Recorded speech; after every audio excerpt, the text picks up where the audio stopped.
toboyi nazoloba yango boyi batu baya onga nazama tembela sima ndako onga ngai onga pondu ya limbondo onga boyi biloko wana toboyi yango. Ce sont des mensonges et blagues avec la population. Nazo rassurer bango que soki ngai Olivier Mbembe na leki député national insécurité na tracasserie nazo mona na quartier wana bana monto bazo mona passe na bana mituka. Donc ekosi la parce que ngamo na bando ya mingi wana. OK?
N'est-ce pas?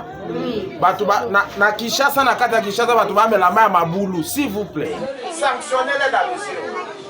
C'est ça la démocratie. Ils vont venir avec l'argent qu'ils nous ont volé là. Ils ont le micro-colonial.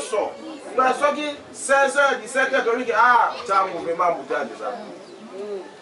N'est-ce pas? La projet d'urgence. Ils sont en train de poser la mission sur des moutons. Ça est la mission là. N'est-ce pas? Le président au moins a dit non, par exemple, comme on a autre bien la conquiste des députés, il y a Tchad. C'est comme ça. Il faut changer ma camouana. Tout ça battu. Président, mon est dans le rôle à Kabila, on a 15 personnes. 15 personnes pour tout bon ça Congo. Les politiciens battent intérêt. Les politiciens sont malades, hein? Et si on va voter, et bien va faire va voir et bien. Ne si on va poser l'action na yo, sans que on a monté à malam, on a mayel. Sans qu'il pose à moïdo, on va voir ok. Aux élus mon color, il y a l'élection mususu. Mais nous ne sommes pas comme ça. On a pas Niger, na situation toujours travailler na bango. Parmi lesquels on Niger na bino et Zali. Ok? Donc bon porter ngai, na dans les partager na bana Kimbanseke.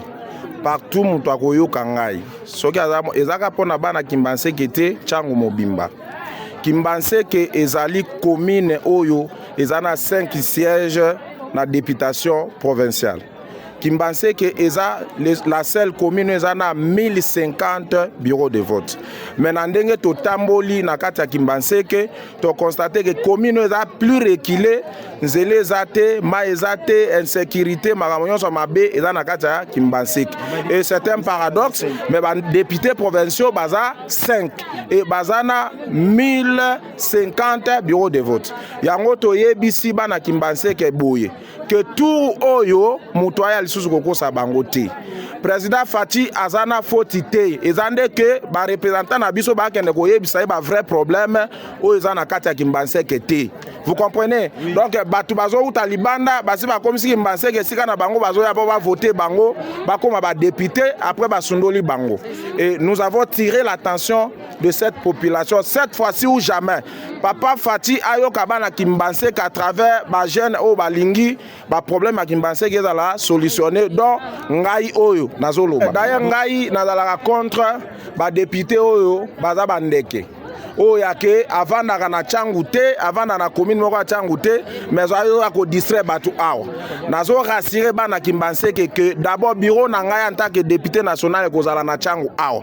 N'est-ce pas? Nazo rassurer bango que soki ngai Olivier Mbembe na leki député national, insécurité na tracasserie nazo mona na quartier wana bana monto bazo mona passe na bana mituka. Donc ekosi la parce que ngamo na bando ya mingi wana. OK? Ba problème lokola ya mai ndenge na moni. Ba problème insécurité et tokobunda makasi po na bandeko na ngai ba député 18 oyo bakovote biso na Tchangu tosala tout tozwa papa Fati aya apesa biso nzela mibale. Numéro na ngai eza numéro 138. Voilà, na Tchangu 138 numéro na ngai. Moto abosa nango te eza numéro ya Tchangu. To boyi nazoloba yango boyi.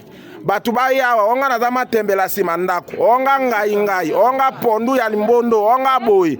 Biloko wana to boyi yango. Ce sont des mensonges et blagues avec la population. Merci beaucoup. OK. Merci beaucoup.